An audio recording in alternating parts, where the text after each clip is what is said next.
Good morning. I'm joined by Rasmus today, and we were going to provide a little bit more detail on Grafintec, the results of the pre-feasibility study, and future plans. Good morning, Rasmus. Good morning, Ed. We just as a quick reminder, Beowulf has two core assets. We have Jokkmokk iron mines in Sweden and Grafintec, our Finnish graphite business, where we're looking to develop a vertically integrated graphite supply chain to support the lithium-ion battery sector. We have projects in Finland, and we're looking to develop the plant in Finland.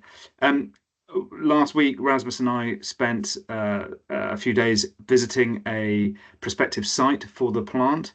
I guess as a first step, perhaps, Rasmus, you can describe the key attributes, why Finland is such a good location for us, and what we're looking for in terms of a site for the plant. Yeah, sure. So Finland, what it can offer to us, first of all, there's a couple of different dedicated sites for battery technologies that we are all in discussions with them all. There's also low-cost renewable energy. Actually, Finland have one of the lowest cost energy in all of the EU. And then also very good universities with a lot of skilled workforce, and also the proximity to European customers. Absolutely, and I guess a long history in mineral and metal processing, which is obviously also valuable. As you mentioned, we're in discussions with a number of sites, including the Gigavaasa area, where we've obviously done some work previously, but hoping to make a decision on that in the coming months. I guess moving on, we recently completed the pre-feasibility study, a major milestone for Grafintec. At a high level, can you just describe what we were aiming to achieve with that study and the objective? Yeah, it was basically with the study we could show that the GAMP, or graphite anode materials plant, is technical and economical feasibility with some very good numbers on the economics. And to achieve that, we have done a lot of test work early on this year on all the different steps in the production, defermentization, purification, and coating. And just in terms of scale, can you just sort of describe what we're aiming to produce and the sort of significance of that?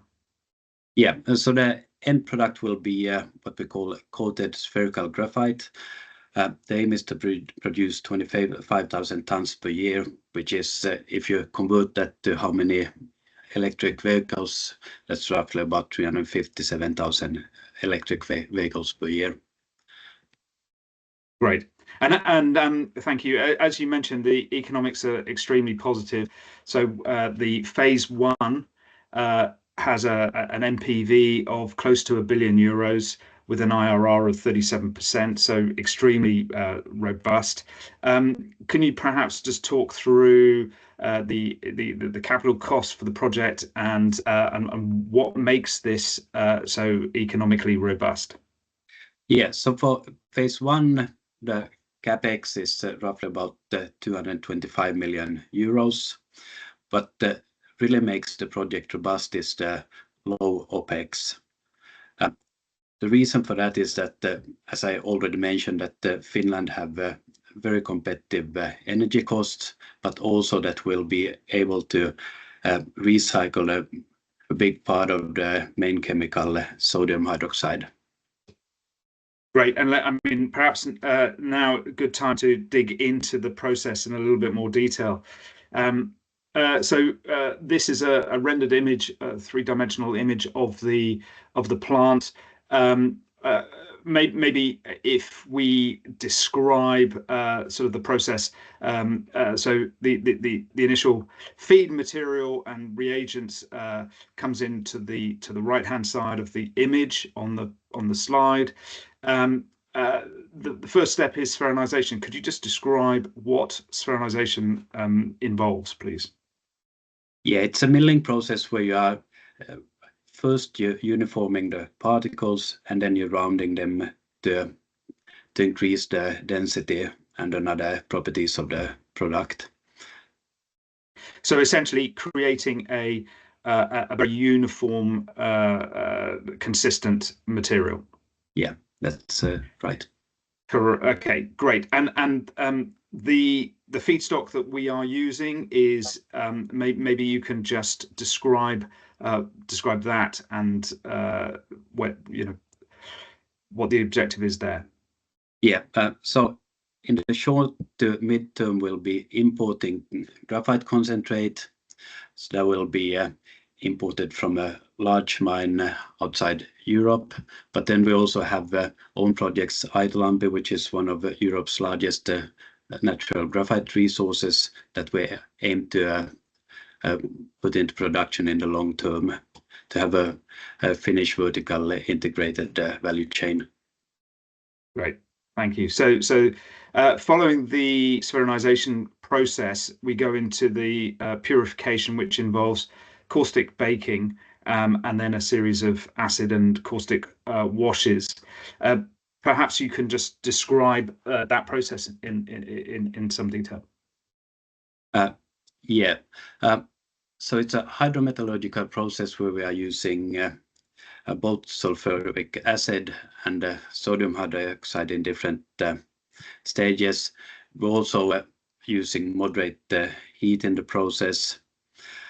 This is really the process where we are actually quite different from the process used in China today, where they're using hydrofluoric acid, which is a highly toxic acid. The benefit of using sodium hydroxide and sulfuric acid is they are very commonly one of the most common used chemicals within EU.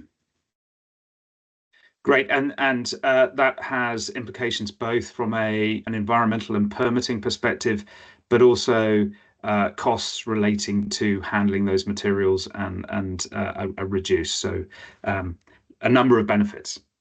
Yeah, and also I briefly mentioned before that we plan to recycle the sodium hydroxide, which also will improve both the OPEX but also the environmental footprint. Great. So what is the outcome, the product that comes out of the purification process? It's a close to 100% product called purified spherical graphite. So it's actually, we have from the test work, we have proved that we can produce a product that is 99.99% pure. Normally what it's used for batteries, it needs to be above 99.95%. So we have shown that we can produce a very good product. Great. And then the final stage is coating. Perhaps you can explain in simple terms what that coating process is and the objective of coating. Yeah, so the coating is basically heating up the material, add some carbon material to the spherical graphite, heat it up, and then you generate actually a thin carbon layer around the spherical graphite. And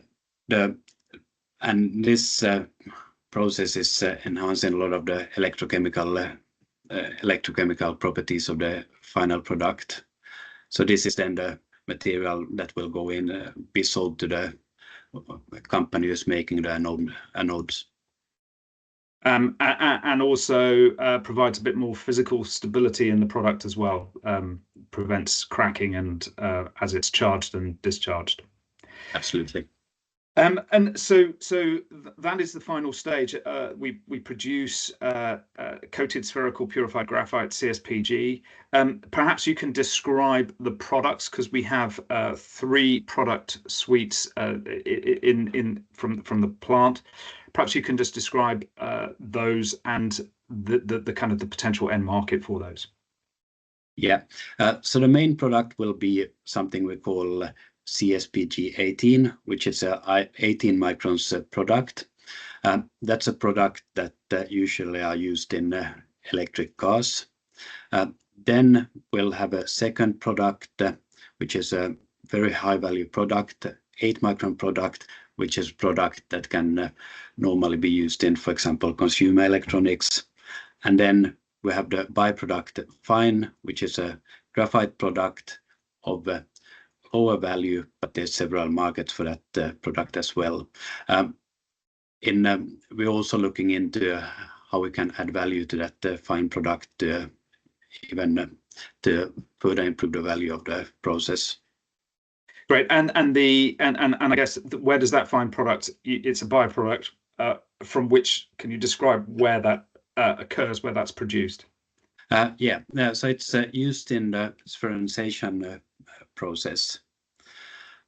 So normally, if you compare with the Chinese processes, you normally produce a 50% fine product, or 50% of the total product will be fine. What we have done in all processes that we have been managed to produce about only 40% fine products. Great. So a valuable byproduct all the same, but further work required to really underline the value potential of that. Yeah. So obviously the pre-feasibility study was a key milestone. Maybe you can just describe the next steps in the development of the GAMP. So PFS, as you know, already being completed. The next stage will be to start the pilot testing, prove that we can produce homogeneous material at a larger scale, but it will also be important because that material will also be used for qualifying with future customers. And it will also will generate data that can be included in the feasibility study. That will be the next stage.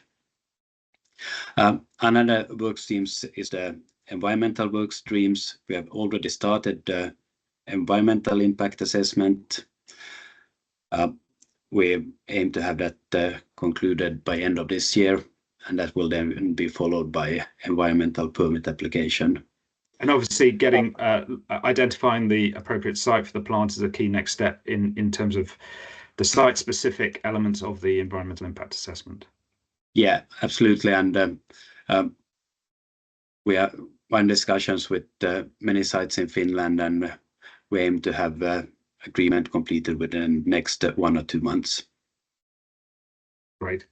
And then we have basically 12 plus months of pilot testing and DFS work to complete. We then go into financing and ultimately construction, with first production from 2028 to 2029, if all goes well. Great. So we mentioned briefly the longer term strategy. Perhaps you could just describe our core projects from a resource perspective and identify their kind of key attributes. Yeah, so Aitolampi is the most advanced one. As mentioned, one of the largest known European graphite resources. There's still plenty of upside in that project. If you can see on the map on the top side there, the red areas or the black dots are the drilled areas, but then you have a lot of red areas that is actually electrochemical anomalies which are likely to host graphite. Electromagnetic anomalies. Electromagnetic. Correct. So the resource isn't covering the entire. We haven't drilled the entire graphitic schist, the entire electromagnetic anomaly yet. And then in comparison, Rapusjärvi 8 kilometers away. Perhaps you can say a few words about that. Yeah, so that's a project that we haven't drilled yet. We have done some trenching in the area with even higher grades that we found at Aitolampi. Another interesting thing with Rapusjärvi, you can see the two maps here are at the same scale, and we have much larger areas of electromagnetic anomalies in this area. Great. And then in terms of sort of test work to demonstrate that it's suitable feedstock for the future plant, could you just sort of very quickly run through that? Yeah, so for Aitalampi, we have done over the years a lot of purification test work, which has shown that we can produce a material that is more than 99.95%. So it's very suitable for anode materials. We have done some initial test work also on Rääpysjärvi samples with very similar results. So we believe that both projects can be used for future anode materials production. Great. But just to reiterate, our strategy at the moment is develop the downstream processing facility, and when that is progressing, we will look to advance these projects and demonstrate that they're a suitable future feedstock. But it's a longer term strategy. I guess just finally, sort of finishing off. Obviously, we've demonstrated we've got a very robust project from an economics and technical perspective. In terms of the market opportunity here, China dominates both the natural graphite, which is mined graphite supply chain, and the synthetic, so synthetic graphite from a byproduct of the petroleum industry. China controlling 75% of both supply chains and larger amounts of certain elements of them. Obviously, with the current trade war with the US, between the US and China, the importance of graphite is really coming to the fore, not only for lithium-ion batteries, but also in the defense sector. It has been identified as a critical raw material under the EU's Critical Raw Materials Act. And therefore there is a target to produce, to mine 10% of consumption from within Europe and process 40%. Currently there is minimal mining and no processing. So there is a huge market opportunity, and that market opportunity has become really more acute given what's going on geopolitically. So I think that is really highlights the longer term upside of the project. So I think that is all, unless Rasmus, unless you have anything further to add. I think that's all. Thanks, Ed. Great. So thank you very much indeed for anybody that's watched, and we look forward to providing updates in due course. Thank you. Thank you.